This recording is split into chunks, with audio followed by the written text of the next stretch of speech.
City Hall for this July 31st Mayor's Briefing. I want to begin by thanking everyone who came to the Kansas Leadership Center or tuned in online for our first ever tri-governmental meeting this past Tuesday. Appreciate the leadership of Sedgwick County Chairman Ryan Beatty and Wichita Public Schools Board of Education President Diane Albert. The three of us are graduates of Wichita Public Schools and proud of our public school education. We look forward to further collaboration with our government partners, with the county and school board to find ways to improve services to the communities that we serve. And don't forget, our next City Council meeting will be held a week from today in the evening. Mark your calendar for Thursday, August 7th at 6 p.m. right here at City Hall. We moved our quarterly meeting to accommodate the elections, which will be held this upcoming Tuesday, August 5th. So next Thursday evening, we will discuss the city's annual budget and residents will have another opportunity to weigh in. As a reminder, the council voted to lower the mill levy to $0.50, and this is the first time the mill levy will be reduced in 35 years. The projected budget deficit from last year has been reduced because the proposed budget includes savings from some staff reductions, process improvements, employee health insurance rates, and lean process improvements. We appreciate all the feedback we have gotten so far from calls, emails, district advisory board meetings, neighborhood meetings, and the ongoing budget simulator. I want to encourage people to keep reaching out. You are heard and your voices make a difference. You can contact your council members individually through wichita.gov/citycouncil or by emailing the entire council at dlcitycouncilmembers@wichita.gov. In fact, one thing that we have heard from residents consistently for over a decade is, through the community survey, is that streets continue to be a priority for our residents. I wanted to show a graph that shows how street spending has changed over the years. As you can see right here, our capital improvement plan calls for a steady increase in street maintenance over the next 10 years. In 2026, we will spend roughly $16.1 million on street maintenance. In the subsequent years, we will continue to see an upward trajectory of investment in our street maintenance. I also asked city staff to break down street spending by district. This graph shows across all 6 districts and highlights our efforts to balance equitable repairs and investments with addressing the streets most in need of critical repair. And don't forget, week to week, you can see street maintenance projects at wichita.gov/streets. In District 1, there's construction at Commerce and St. Francis from Waterman to Kellogg. There's also continued construction near the Wichita Biomedical Campus downtown. There's also construction on Douglas between Oliver and Edgemore, on Oliver from 25th Street South to South K96, on 2nd Street from Edgemore to Oliver, and the Bleckley Improvement Project is in Phase 1 between Kellogg and Waterman. Moving to District 2, which we have Councilmember Becky Tuttle here today, Greenwich Road from Central to Tipperary, and Douglas from Rock to Webb Road. Now to District number 3. They're all in one slide. In District 3, there is sanitary sewer relocation work taking place Southeast Boulevard. Then in District 4, work on West Street from Pawnee to Harry is ongoing, as well as West Street from 47th to MacArthur, 31st Street from Meridian to West, McLean from Harry to Lincoln, and Lincoln Street from McLean to Osage. And we're working with the state on improvements to K42 at the I-235 intersection. Moving to District 5, Tyler Road from Central to Nantucket has ongoing work. And then to District 6, First Street from Broadway to Market and Central, from Veterans Parkway to Waco, Stackman Drive from Museum Boulevard to Stackman Drive are being repaired. There's work on Murdoch Avenue from Coolidge to Buffum. There's also work that should be completed next week on a stretch of McLean south of Douglas. Construction cones can be frustrating for some who are on their way to work or school, but they are a sign of investment in our infrastructure and listening to our residents' concerns. For more details on each of these projects or to sign up to receive the weekly bulletin, the website again is wichita.gov/streets. Now we're going to move to animal services. The summer months are a time for more intakes of animals at animal shelters across all communities. Emily Hurst, manager of the Wichita Animal Shelter, is here to discuss ways you can help with overcrowding as well as resources for Wichita pets. Emily.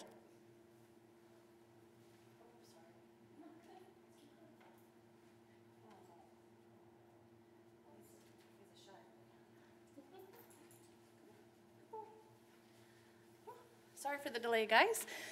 This sweetheart who's now hiding is Tony. He's a little timid, but he's very, very sweet. He likes cuddles, and he just wants to be, look, she has treats. Okay. He likes cuddles. He's very treat motivated. He's a very polite boy. He doesn't seem to super love car rides, but he tolerates them. So he came into the shelter on the 23rd. He did have a microchip. He was already neutered, so he was somebody's sweet boy.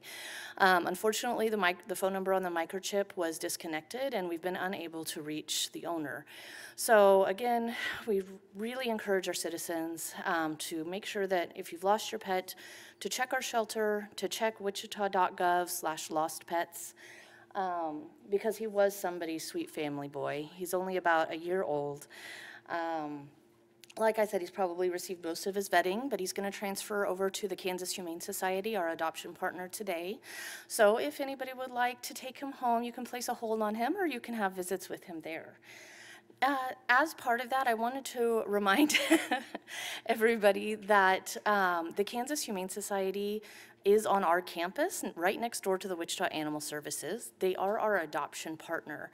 And so every time an adoption happens at the Kansas Humane Society, it opens up a kennel and it opens up a space for one of the animals that are at our building to be able to go next door. So remember, we're the place for lost and found animals. We're the place for you to reunite with your lost pet. And the Kansas Humane Society does us the kind service in our community of getting those animals ready for adoption. In addition to that, we also have a lot of great rescue partners who are supporting the community in a ton of ways, including adoption. I wanted to remind everybody that we are really trying to work with owners on any kind of reclaim fees. So cats do not have any reclaim fees. We are up from 6 cat reclaims to 10 this month, which is an improvement. But that still leaves over 400 cats that we've intaked this year whose owners did not come back for them. When it comes to dogs, their fees can be a little bit more complicated, but please, I encourage you, if fees are holding you back from coming to get your animal, ask for the manager, talk to one of our animal control officers. We will do everything in our power to help you get your dog back. We can make certain discounts on fees. Our partners like the Wichita Animal Action League or WAL, they will also help with the compliance side on spay-neuter, on rabies, and help with boarding fees or other things that they can do. So we will do everything we can to reach out to our partners, to unite as a community, so we can make sure these animals are staying with their families where they belong. We really appreciate you guys, and we look forward to reporting on our monthly stats. Thank you, Emily. Tony. Yes, Tony. All right. Thank you. Thanks, Emily. He is a lover, so he definitely wants to get a forever home. So if anyone's watching, Tony is up for adoption over at the Kansas Humane Society soon. unless someone who he belongs to comes and claims him as their own. So please, again, Emily shared a lot of information about spay and neutering, microchipping, as well as just helping out with the animal shelter, as well as some of our partners who tried to adopt these animals out to community members. So thank you very much, Emily, for the weekly update. And now, to show an episode of Well Done Wednesday is Officer Chris Gupalan from Wichita Police. Chris?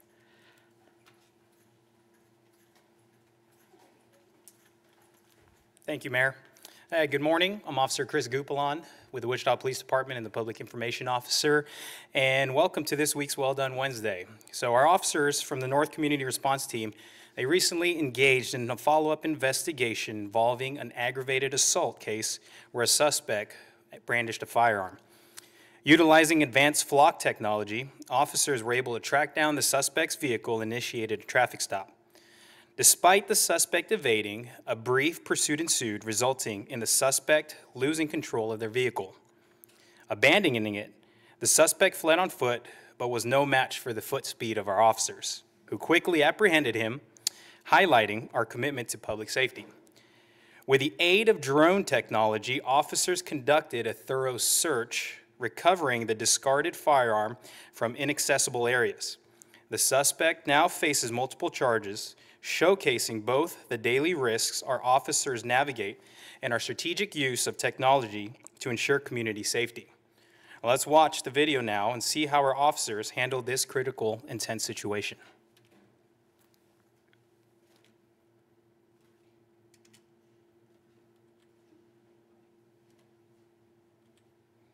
Get it to go.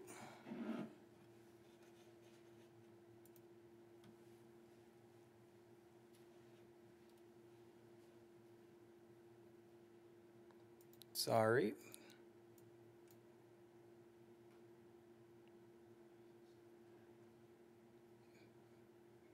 Maybe I have some issues with some sound. Give me a second, guys. Check the PC. That's fine.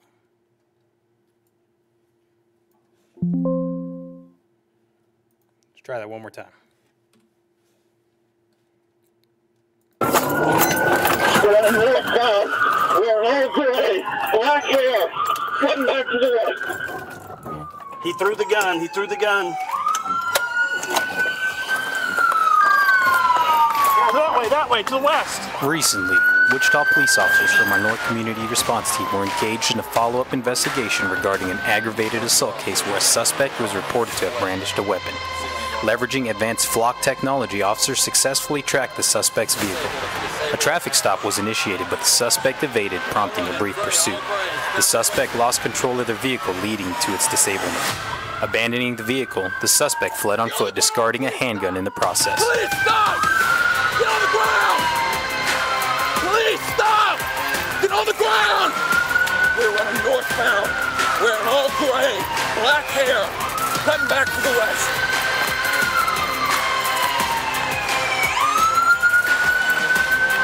Police, stop! On the ground now! Show me your hands! Despite the suspect's attempt to evade capture, officers apprehended them, underscoring our team's commitment to public safety. Utilizing drone technology, officers conducted a thorough search of inaccessible areas, recovering the discarded firearm. The suspect faces multiple charges as a result of this incident. This case underscores the inherent risks officers face daily and demonstrates our strategic use of technology in ensuring community safety. To all the officers involved, well done. Now, if you're interested in serving your community or a career with the Wichita Police Department, we ask that you visit wpdjobs.com. Thank you, Mayor. Thank you, Chris, and we appreciate that you share these Well Done Wednesdays on the social media page for the Wichita Police Department and right here during our mayor's briefing. Just a reminder that Neighborhood Night Out is coming up on Tuesday, August 12th. To see a list of neighborhoods that are hosting parties, you can visit wichita.gov/NNO. I plan to make it out to as many parties as possible and look forward to getting to know our neighbors during this community meeting. And I know that districts 1 through 6 will have multiple of these neighborhood night outs, and so our council members are also looking forward to engaging with you all. Well, August is just around the corner tomorrow, and August brings another great event to our city. The Tackling Childcare Through Workplace Innovation Summit will be held on Friday, August 15. Here to tell us more is Councilmember Becky Tuttle, who is working alongside many community members to highlight the need for childcare and create opportunities for families and childcare facilities in our community.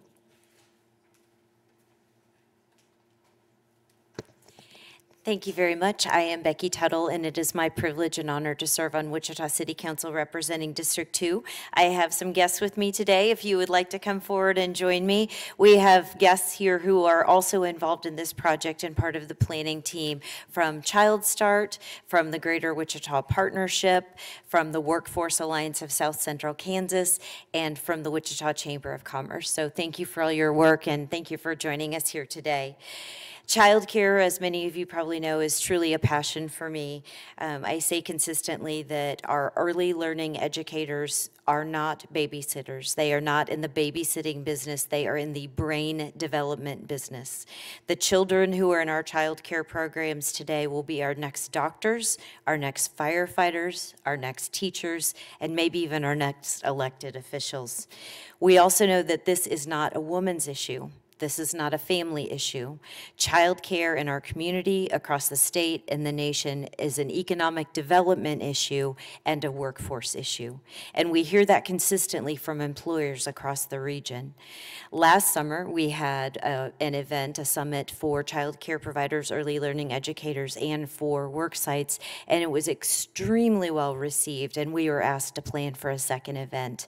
So I'm going to turn the microphone over to the CEO of Child Start, Tanya Bullock, so she can tell you about our event on August 15th. Thank you. Thank you, and thank you, Mayor Wu, for saying the title for us, so I don't have to repeat it. This event is part 2. We had a lot of success last summer. We had childcare providers in the room, and then we did a lunch and learn where we brought employers just for a short period of time.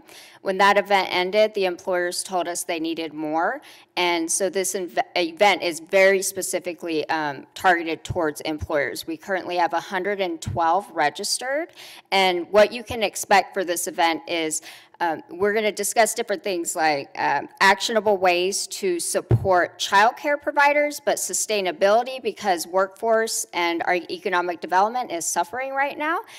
Without quality childcare and without all of the dollars that we just no longer have, we can't continue to think money's going to fix this problem. So employers are coming prepared to think of innovative solutions, partnering up amongst themselves, but with providers, but also we have a big community here who's ready to support this, and we're really grateful. So some of the conversations are going to be obviously framing the challenge, which we know, but around economic development.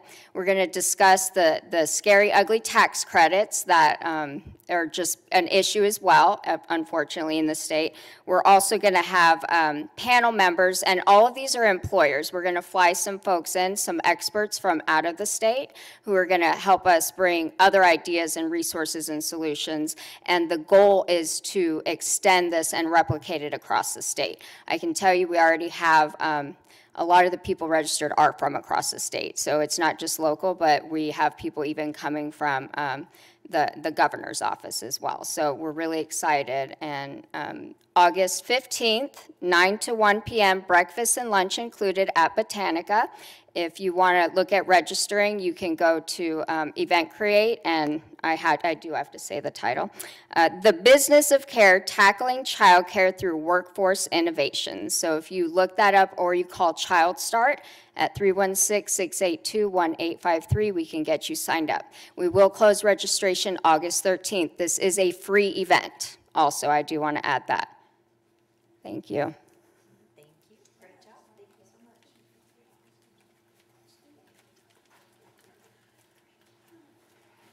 Thank you very much for the entire team alongside Councilmember Tuttle. That information and how to register is on the social media pages for the city of Wichita. Again, it is Friday, August 15th, and it will be held at Botanica. Again, if you want to sign up, please do so. You can find the link on the social media page. And as you know, I like to close out mayor's briefings with good news. And the good news today is we have some guests. We have some guests from the Boys and Girls Club, along with the branch director, Carrington Bruce, who's here with these youth. They're part of a program that is really helping young people understand a path to careers and getting them ready this summer. And so they've gone around this community engaging with community members. And the program is called Club to Career Summer Program, which aims to equip young people, teens, with the knowledge, skills, and exposure needed to explore diverse career paths through hands-on experiences, industry guest speakers, workplace visits, and skill-building workshops. Participants gained valuable insight into various professions. So we want to say thank you very much to the youth who chose to participate and completed the program today. And thank you to the Boys and Girls Club of Wichita for what you do for our young people in our community year-round, not just during the summertime. Also wanted to give a big shout out to the Aftershocks. They are playing tonight at 7 o'clock in the Final Four. And so as a proud Shocker alum, I have to plug them, and really looking forward to seeing the Roundhouse packed with lots of Shocker fans and Wichita community members. And with that, I will now take questions. I see none. We wish you all a great last day of July and happy August starting tomorrow. Take care.